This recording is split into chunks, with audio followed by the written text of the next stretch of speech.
उधर उत्तराखंड के चमोली में जो सुरंग धसी थी उसमें 7 मजदूरों की मौत हो गई। 12 घायल मजदूरों को सुरक्षित निकाल लिया गया, उन्हें अस्पताल में भर्ती करवाया गया।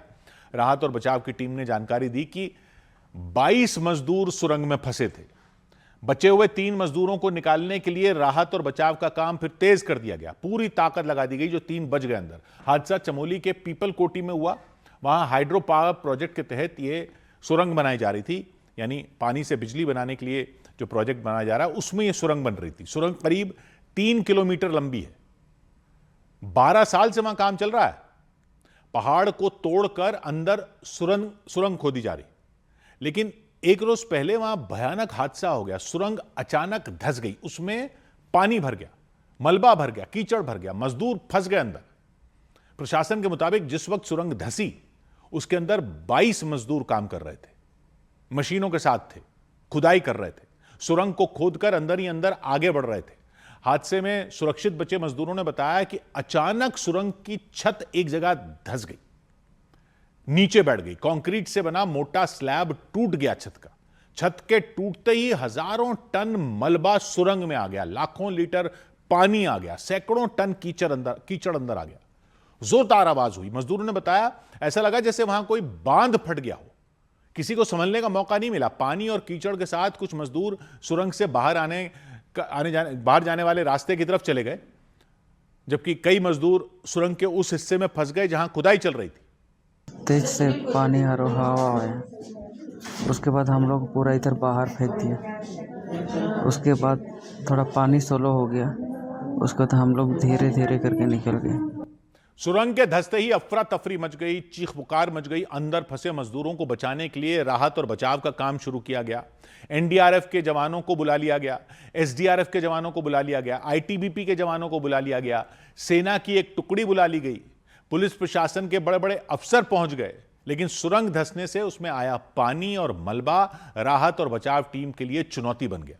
सुरंग के अंदर खाली ड्रम की एक नाव बनाकर राहत और बचाव टीम के लोग जाते हुए दिखाई दिए, क्योंकि वहां उनकी गर्दन तक पानी भर गया था। वहां पर पानी का मात्रा इतनी ज्यादा थी कि हमें ऑपरेशन करने में काफी दिक्कतें का सामना करना पड़ा था, और साइडों से भी पानी आ रहा था और तकरीबन चेस्ट लेवल से ऊपर पानी था सर। राहत और बचाव की टीम ने सुरंग के अंदर से घायलों को निकाला, एम्बुलेंस के जरिए उन्हें अस्पताल भेजा। उत्तराखंड के मुख्यमंत्री पुष्कर सिंह धामी भी पीपल कोटी पहुंच गए, टनल के अंदर गए, राहत और बचाव के काम का उन्होंने जायजा लिया, एनडीएफ के अधिकारियों से बात की, डीएम और दूसरे अफसरों को निर्देश दिए। इनके लिए सभी प्रकार की एजेंसियां यहाँ पर हैं। एनडीआरएफ भी है, एसडीआरएफ भी है, आईटीबीपी के लोग भी हैं। उत्तराखंड के जो हमारा आपदा प्रबंधन डिपार्टमेंट है वो सारा का सारा यहाँ पर काम कर रहा है। पीपल कोटी के बाद मुख्यमंत्री गोपेश्वर के जिला अस्पताल पहुंचे। वहां घायल मजदूरों से मुलाकात की, उनका हालचाल जाना। मुख्यमंत्री ने हादसे की जांच के आदेश दिए, लापरवाही पाए जाने पर सख्त कार्रवाई करने का भरोसा दिया। प्रशासन ने हादसे में जान गंवाने वालों के परिजनों को 4-4 लाख रुपए की मदद देने का फिर ऐलान किया। उत्तराखंड के ऋषिकेश से करीब 225 किलोमीटर दूर चमोली के पीपल कोटी गांव में करीब 3 किलोमीटर लंबी ये सुरंग बनाई जा रही है। अलकनंदा नदी पर बांध बनाकर पानी को सुरंग के रास्ते निकालते हुए फिर से अलकनंदा नदी में छोड़ने की परियोजना है। हाइड्रो पावर प्रोजेक्ट है। सुरंगों से पानी को निकालकर टरबाइन के जरिए बिजली बनाने की प्लानिंग है। 12 साल से वहां काम चल रहा था, लेकिन पहाड़ खिसकने की वजह से सुरंग धंस गई और यह हादसा हो गया। उधर सुप्रीम कोर्ट ने राहुल गांधी को सावरकर पर की गई टिप्पणी के मामले में राहत दे दी। सुप्रीम कोर्ट ने सावरकर के खिलाफ अपमानजनक टिप्पणी करने के मामले में राहुल गांधी के खिलाफ जारी समन्स को रद्द कर दिया। इस मामले में लखनऊ की एक अदालत ने राहुल गांधी के खिलाफ समन्स जारी किए थे, जिन्हें सुप्रीम कोर्ट में चुनौती दी गई थी। बेंगलुरु में कर्नाटक विधानसभा के परिसर में बीजेपी के विधायकों ने राज्य सरकार के खिलाफ प्रदर्शन किया। उन लोगों ने विधानसभा स्पीकर के चुनाव की प्रक्रिया पर सवाल खड़े किए और डीके शिव कुमार की सरकार पर सदन में तानाशाही रवैया अपनाने का आरोप लगाया।